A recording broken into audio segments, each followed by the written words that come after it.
आज आपण बनवणार आहोत दाल फ्राय। त्यासाठी लागणार आहे आपल्याला 2 हिरव्या मिरच्या,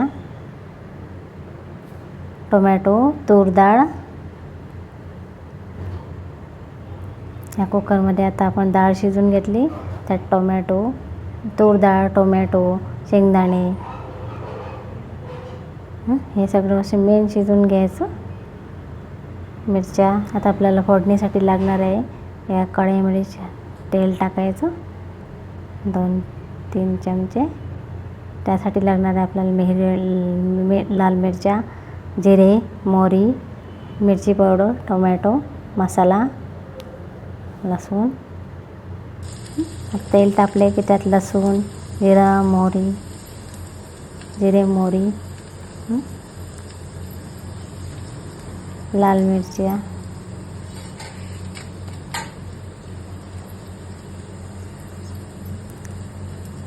चांगला लसूण चांगला छान होऊ द्यायचा। ते चांगलं लालसर होऊ द्यायचा। त्यात आपल्याला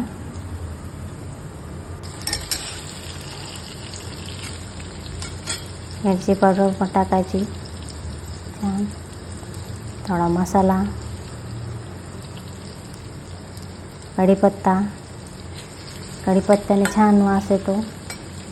चांगलं होऊ द्यायचं, एकजीव करून त्याला चांगलं छान लालसर रंगाचं होऊ द्यायचं टोमॅटोलाही।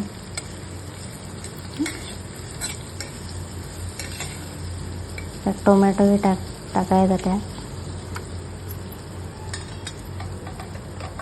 छान तरी येतं। टोमॅटो पण टाकून घेतला आपण।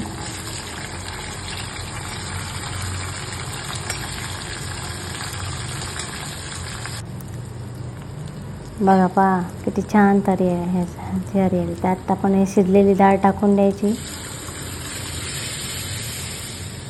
आणि त्या कुकरमध्येच आपल्याला थोडंसं पाणी टाकायचं, थोडं गरम होऊ द्यायचं। म्हणजे ती त्याला लागलेली डाळ आहे ती पण छान धुतली जाते। आणि ते पाणी त्यात टाकून द्यायचं, त्याला चांगली उकळी येऊ द्यायची। वरून थोडंसं कोथिंबीर टाकायची आणि त्याच्यासोबत काय साईडलाच आपण त्यात थोडं कुकरमध्ये थोडा भात लावून द्यायचा। त्या भातावर चांगली दाल कुकरच्या 2-3 शिट्ट्या होऊ द्यायच्या छान। म्हणजे कोणाला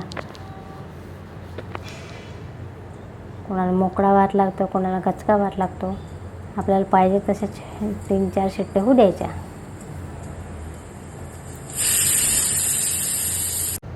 त्यासोबत खाण्यासाठी सलाद तयार आहे आपला।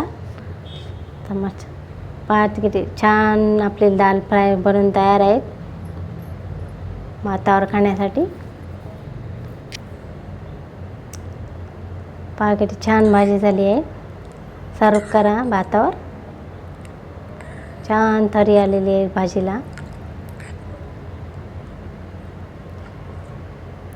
सर्व करा भातावर, छान वाटते। तुम्हाला जर व्हिडिओ आवडला असेल तर लाईक करा, सबस्क्राईब करा आणि एन्जॉय करा।